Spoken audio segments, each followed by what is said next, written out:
What's up guys, Intellitech Mobile here, and today we're doing a full in-depth review on the Galaxy Z Fold 3 5G.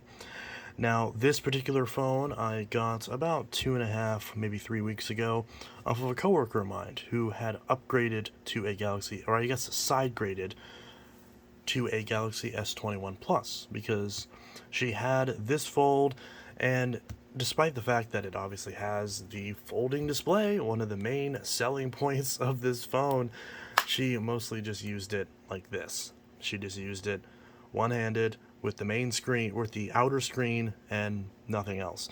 So in her case, it didn't really make a lot of sense to hold on to this phone because she just wasn't using the main aspect of it. That's the main selling point of this particular device. So, and there's nothing wrong with the inner screen other than a very, very small stuck pixel in the corner right there. So, at the end of the day, she decided to sell it, and I figured I'd offer to sell or to buy it off her for 300 bucks, since, she was able to sell it immediately and she didn't have to worry about waiting to do her Christmas shopping. So, in her case, it worked out. And in my case, I'm able to provide this video to you guys because I've been using the Galaxy Z Fold 3 5G for the last 3 weeks or so, and I have some thoughts. My first ever experience with a folding phone, and the Fold is definitely the device I wanted to start with because the absolute concept fascinates me. Ever since the original Galaxy Fold, I'd always wanted to try one of these, and at the end of the day, I got the opportunity to, so I jumped on it. There's one small issue with this that I still need to fix. So if I open up the camera on the outer screen, for some reason the camera doesn't work. I'm not sure why that is. And a lot of times it'll sit here and crash. I open it again and it says camera failed. So I actually tried reinstalling the firmware and that fixed it, but then now it started doing it again. So any help with that would be appreciated. I don't think it's a hardware problem. I think it's just software, but this has gotten some updates. When I got this, it was on Android 12. I've since upgraded it to Android 13, although there are some security patches I still need to get. But I've been using this thing, and Android 13 actually fixed a lot of issues.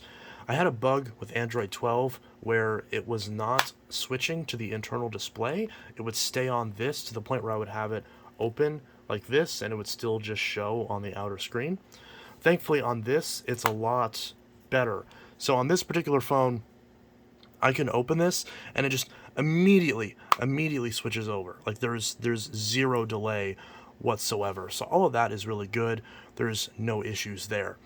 So that is great. And of course, you can set up these home screens independently, both the inner and the outer home screen. For a while, I used Microsoft Launcher, as Microsoft Launcher is generally my launcher of choice, but the scaling of it on both the bigger screen and on the smaller screen was a little janky, so while it did work, some of the blurring effects would be a little bit uneven and across the display in kind of a funky manner. So I ended up just giving up and trying the entire stock Samsung experience. Something I haven't done since the Note 3, so it's been a while. Normally I use Microsoft Launcher and SwiftKey, and a lot of times I'll use GoodLock as well to mess with lock screens and all that stuff. On this particular unit, I kept it completely stock. And the stock keyboard is actually not bad. I'm going to open up Word real quick, so that way we can take a look at this. Normally I have this in dark mode, but I haven't actually messed with this far enough yet. So this split keyboard, it took a while for me to get used to, but it actually is pretty okay. If I'm trying to type on this, it's a little, of course, trying to talk and type on this is a bit wonky, but I'm at the point where I'm kind of used to it now. I'm still slower than I would be on a standard keyboard that isn't split in the middle, but as you can see, I am capable of typing out a complete sentence. So that is good. Let me see if there's any spelling errors. Yeah, nope, pretty decent. So all of that is good, and on Android 13 you actually get access to, well, if I open this app again, we get a little taskbar at the bottom, which is kind of cool. It essentially takes all the apps that are in your main dock at the bottom of the home screen, and a couple recent ones as well that aren't in that list, and it works pretty well, and it's color matched to the app that you're using as well, so all that is pretty good. And for what it's worth, I haven't noticed any burn-in on the folding display. I'm not sure if it's any more of an issue on the folding display than it is on the normal OLED Samsung displays, but I haven't noticed any on this, so for whatever that's worth. So that is great. So the typing experience on this is excellent. Of course, you have this giant canvas. When you're watching YouTube, this is just excellent. There's just so much real estate when you're watching a video. Now, I'm going to open up a video from my other channel, which is, if I can type. See, as soon as I mention being able to type on this, but I'm also looking through the viewfinder. So I'm going to turn the volume down. And if we look at this, let me scroll past all the vacuum portions. So if we're watching content on this, the best orientation is to use it like this, where the actual seam between the camera is up top. Even though generally you would think you would hold it like this, holding it on its side is generally the best when it comes to videos, because the actual seam is right where the video ends. So it's the perfect spot to scrub through the videos. Although when you open comments, it can be a little goofy because of course there's that, again, that seam right there. But the seam isn't really as bad, or crease, whatever you want to call it. It's not as bad as people make it out to be. It can be a bit annoying after a while, but it's a sacrifice you make with a phone like this. And YouTube has a cool function where you can flip it up like this, and that gives you, well, if I do it right, there's an option where you can flip it up and get controls, but it's not wanting to do that. And you can also, of course, do it full screen as well, which watching old school videos on this is actually really handy. So if you like watching old 4x3 TV shows, this is great for that. Watching old school Chris Hansen never looked so much better. It's pretty nice. So if you're trying to watch old TV shows on the go on a nice big screen that's like 4x3 or just any 4x3 content, it's very nice. So that is one area where this weird aspect ratio actually does help a lot, because it's essentially like a 5x4 display when you're in this particular mode, like a lot of old school monitors. So it's it's very like desktop-y. That's really the best way I can describe it. There is an S Pen attachment for this, but it's specific to the actual Z Fold. If you try to use a normal Galaxy Note S Pen, it will complain. If you touch it, it'll just immediately start freaking out. Well, yeah, there it goes.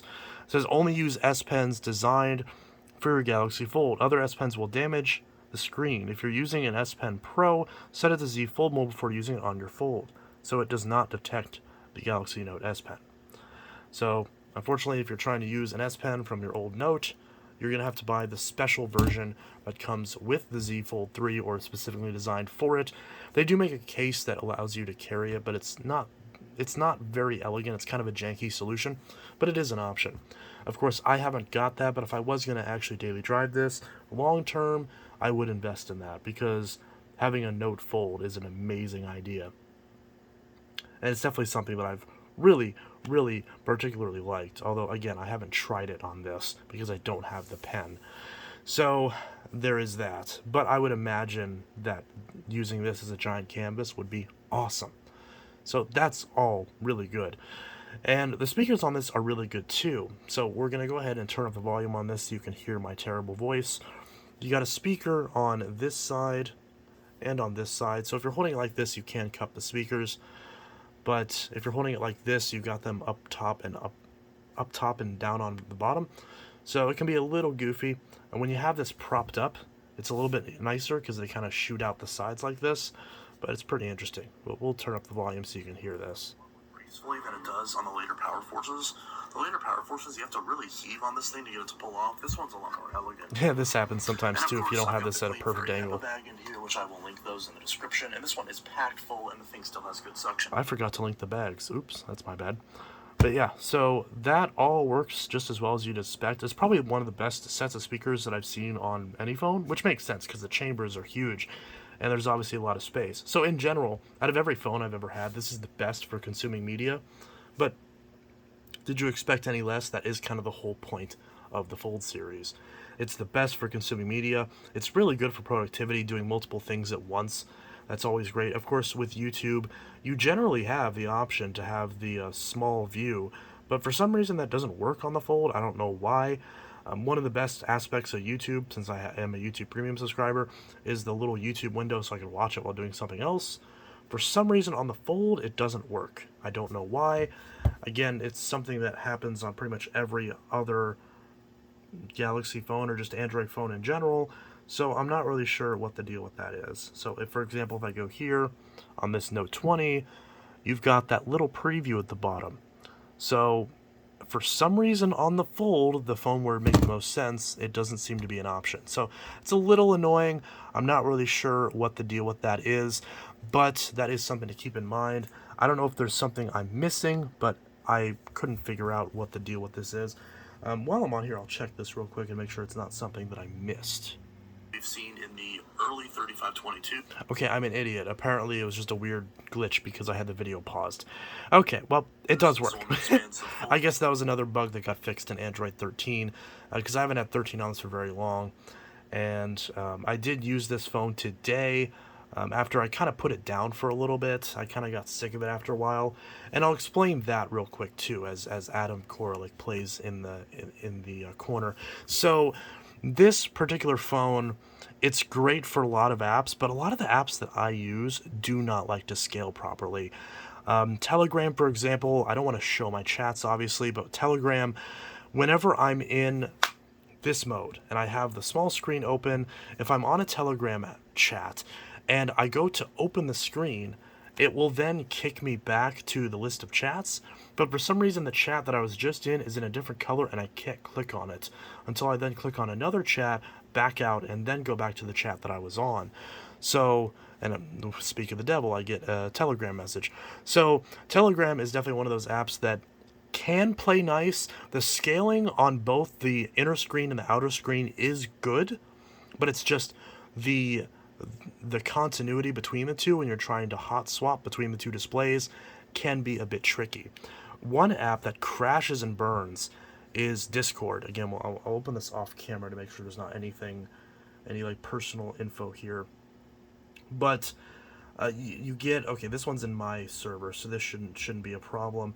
So if I'm in a Discord, and for some reason Discord just updated and this new layout is trash, but when I'm in a Discord and I try, like, when it's on the outer display, it's gotten better, but when I flip to the inner display and I open up Discord, and make sure doesn't show anything, there's this weird bug, and of course the second I'm trying to show it, it's gonna like call me a liar, but a lot of times this would overlay the nav buttons and it would just become a problem. And you can kind of see it now on the opposite side, where now the nav buttons are fine, but all my notifications are like squished into this weird, it's like really buggy.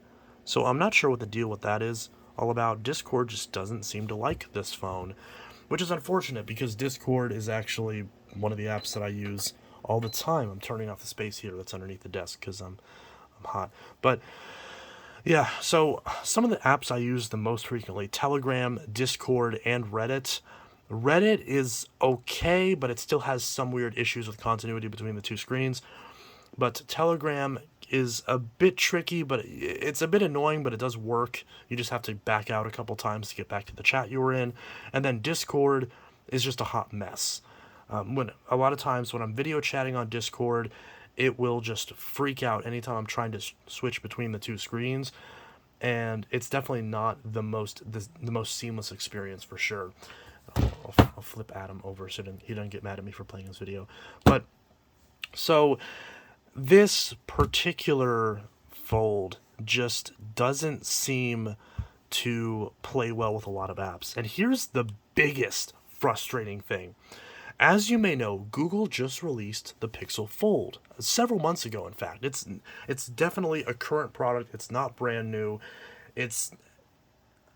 Google now makes their own foldable.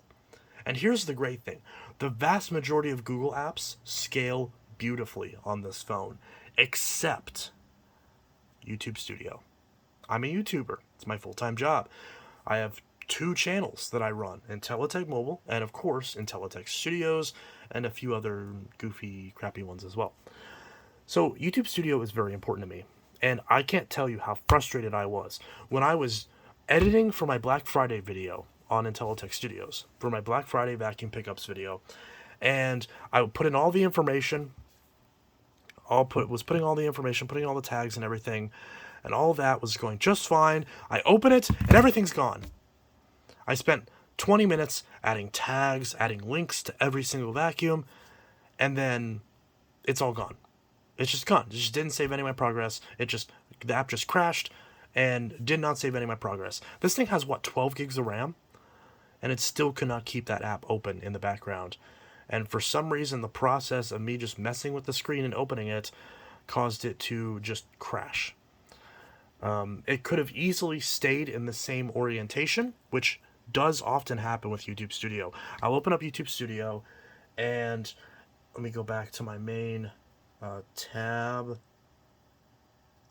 So if I'm in YouTube Studio and I go to switch to the small screen, because I have the continuity turned off, and I try to open it, it reloads. So when this reloads, so let's say I'm trying to reply to this comment. So lovely comment, I open this up to reply to it, and it does this goofy crap. This app doesn't support resizing while running. Why not? Why does this app not support it? This is Google's own app. Google has their own Foldable. Now again, this arguably isn't the fault of the Galaxy Z Fold 3, but this is something where I would have fully expected 3rd generation foldable. We are currently on the 5th generation of foldable phones. Why isn't this fixed? This is kind of the problem with adopting a new platform, is that you are still a beta tester, even when you pay a lot of money for a product. Also, that is an eyesore. Why is that there? It overall just makes what otherwise would be an amazing experience, because when this is working, it's gorgeous. It's amazing. It is breathtaking. I don't know how many times I've gotten stopped by people at Walmart and just random places like that, and Dunkin' Donuts, just asking, like, what phone is that? And again, we're on the 5th generation. These phones are not brand new. You know, this is not 2019, 2020 when these are brand new. These are out there. But the horizontal folds I guess this would be a horizontal fold, vertical fold. The vertical folds, I'll call this a vertical fold because I assume that's what this would be. Vertical folds are not as common as the horizontal flips. I see Galaxy Z flips once in a while. I do not see folds anywhere.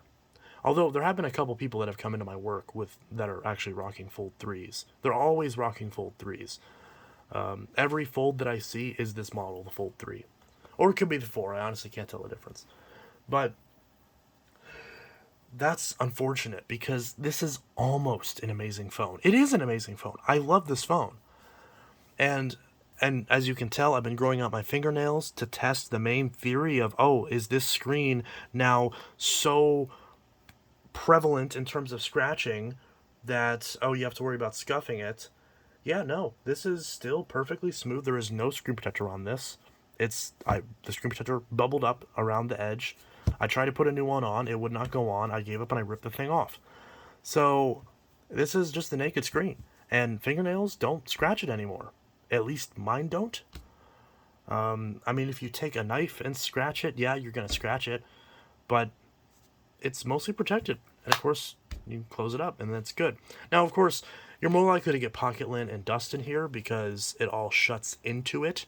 And of course, when it's shut, there's a small gap on the left edge that you can actually see through. So stuff can theoretically get stuck in there. But other than that, this is a great experience. And it's definitely something where when the apps are behaving, it's great. But there's just enough issues with just enough apps, and it's only the apps I use all the time. It couldn't be an app that I only open once every 3 years. It just has to be the apps that I use all the time. I haven't even bothered putting my banking app on here to see how well it scales, because obviously it's kind of a uncommon. It's a very localized bank, so testing that app doesn't really affect too many people. But there's definitely some things about this that are great in terms of ideas, but just unfortunately don't scale properly. Again, watching media on this is gorgeous. The fact that when you do take pictures and video, the fact that you have a giant preview This camera hole right here is trash. They put this thing over it where it's supposed to mask the pixels, and it's pretty cool how it masks it, but with how bad the actual quality is out of this camera, I'd rather they either just left the hole punch or just got rid of it entirely. This is kind of a weird half measure. It's definitely impressive, but you can definitely still see that it's shining through pixels. So I don't know why they went through all this effort, because this is terrible. I mean, this is although one thing I love about this phone, it's its own kickstand. Isn't that cute? That's one thing I love about these folds. And then of course you can kind of lay it on the hinge like this, but it's kind of goofy. You can turn it into its own tripod and all that stuff. So this is cute and everything. There's, you know, it's interesting for sure, but is it practical? Honestly, I do love this tent mode, or whatever you want to call this. It's really goofy and I do like it. But here's a Note 20 from the previous year. And I mean, tell me which one is better for the selfies. I mean, this is not even close. Like, this is a night and day difference. Like, look at this. That's that's so much better. And of course, even the Note 10 that I'm filming this on is going to be better than the Fold. Now, the good news is that I don't care, because I don't take selfies. I mean, look at my face. Look how ugly this face is. Would you take pictures of this face? Obviously not. So, good news is I don't have to worry about that. And I don't have to worry about using this terrible selfie camera, because, frankly, I'm not very photogenic to begin with. So, not a problem for me. But if you're an attractive person, you might be very disappointed with the selfie experience. Although, again, you've got the built-in kickstand, which that never gets old. that never gets old. Never gets old on the Fold. So yeah, and of course I enable home screen rotation, which I recommend too. So the fact that it's its own kickstand, a lot of people kind of write off that feature and say it's superfluous. But when you're not explicitly trying to use every inch of the screen, it actually is a really cool feature, and I actually found myself using it quite a bit. Like when I'm in the bathroom and I'm watching YouTube videos, just prop this up on the edge of the sink, and I'm just watching, old Kitchen Nightmares episodes while I'm, you know, doing whatever you do in the bathroom. So all that is fine, and definitely a really nice experience. So at the end of the day, what is my overall thoughts and recommendations on this Fold? Well, I guess before we touch on that, we'll talk about the build quality and the durability. This hinge, it's fine. Makes a bit of a noise, but it's not really enough that I'm concerned about it. This doesn't feel cheap at all. Like I feel like I can drop this and I'm not too worried about it. So all that is fine. Of course, slamming it shut is kind of cool. And I'm not really at all worried about dropping this thing, even though I've been using it without a case. This is how it looked when I got it, so it's got some scuffs on it from being dropped a couple times without a case. This is, of course, the Phantom Black color, which I love. I normally am not a fan of black phones. I usually prefer like phones with unique colors, but this smooth satin black back actually is quite nice. Especially when you consider that the screens are going to be black anyway, so it is kind of a decent look. Although, I don't like black phones because it's much harder to see the USB-C port. And I often find myself trying to plug the port into the wrong half of the phone, which is kind of goofy. You have wireless charging, of course, all that is just fine. And you do have a side-mounted fingerprint sensor, which works great. No issues there. It has face unlock. It's not the best on the inner screen because of that camera, but it does work. You got a volume rocker, you got a 5G antenna, you got the speakers, no headphone jack as you'd expect, but you got a nice big beefy hinge. You could drop it on that, no problem, and it doesn't even care. It's a super nice hinge. When you're holding this in your right hand, unfolded, it's actually quite comfortable. There's a little bit of a ridge where the actual hinge is, but it's surprisingly comfortable. But if you're holding it in your left hand, if you're a lefty, your fingers are right on the camera, and you've got this really sharp corner in your hand. It's not the most comfortable thing in the world, but it is definitely doable. But I do find myself being able to reach around to press the power button and unlock the phone, so all that is fine. And the side-mounted fingerprint sensor is actually quite nice. It kind of reminds me of an old Sony phone. So, as does the very tall aspect ratio in this mode. It reminds me a lot of a Sony phone, so that's kind of cool. And I actually do kind of like this tall aspect ratio. Of course, they need to make it thinner, or they need to make it less wide since it's much thicker, obviously. And, on the topic of thickness, the battery life on this is pretty okay. It's not amazing, but it's definitely enough to get through the day. I wish it'd be a little bit better, but according to AccuBattery, this particular battery is a little worn out anyways, so it shouldn't be too big of an issue. Apparently I need to recalibrate the battery because I updated Android since the last time I tried this.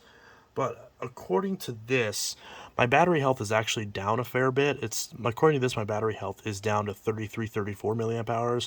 So it's essentially the same size battery as like a Note 8 or something like that, instead of the 4200 to 4300 or whatever it's supposed to be out of the box. So this has had some wear on it. So the fact that it has that amount of wear and yet still manages to pretty much last the day, I think is pretty decent. And of course, this is the type of phone where depending on if you use it more like this or more like this, it's going to vary greatly. Now, it's worth noting, I can't handle high refresh rate displays. They cause me a really bad nausea, and I just can't do it. For testing purposes, I did run this at the motion smoothness setting, but very quickly after a few days of dealing with that, I did turn it down to 60 hertz, and I didn't notice a huge difference in battery life. I actually straight up didn't notice a difference at all, but it did feel like the battery lasted a little bit longer. It wasn't a huge difference, but for me it didn't matter. I was going to run it at 60 hertz anyways. So definitely feel free to fiddle with that setting on your unit and see if it makes a difference. For me, either way, I was still plugging in before the end of the day, but it wasn't so close that I was upset with the results. Obviously, this one has had some beatage on it, so the batteries, plural, are going to be a bit worn down. That is one thing that's a bit frustrating, is because of this design, trying to replace a battery is a bit annoying because there's two to worry about. And I'm not sure what happens if one of them is degraded and the other one's a brand new battery. I actually don't know how that works. So obviously you'd want to replace both of them, which would be a lot more work and a lot more expensive than a normal phone. So keep that in mind. Running one of these long term, even if you don't damage the screen, is not going to be great, because once you inevitably have to replace a battery, then yeah, it's not going to be super easy to do compared to something like a Note where there's just a back you can just pry off with some heat, pull out a battery, and put a new one in. It's a lot more straightforward on something like that versus something like this. And that is another thing that kind of gives me pause for this long term, even if I don't think I'm going to ever break it or drop it enough to actually damage the screen in any fashion. And of course, knock on wood, those are obviously famous last words anyways. So at the end of the day, while I love this phone, it's not going to continue to be my daily driver. It has been. I've been using it on both Mint Mobile and Q-Link Wireless. This is the Verizon Unlocked model, but I flashed the unlocked firmware onto it. All that's been good, but I am going to more than likely sell it. So this phone is fantastic. I really appreciated enjoying and testing out a Galaxy Fold 3 for the first time ever, but it's not going to stay in the phone collection. At the end of the day, if I was swimming in money, I'd probably hold on to this just to use it as a tablet around the house.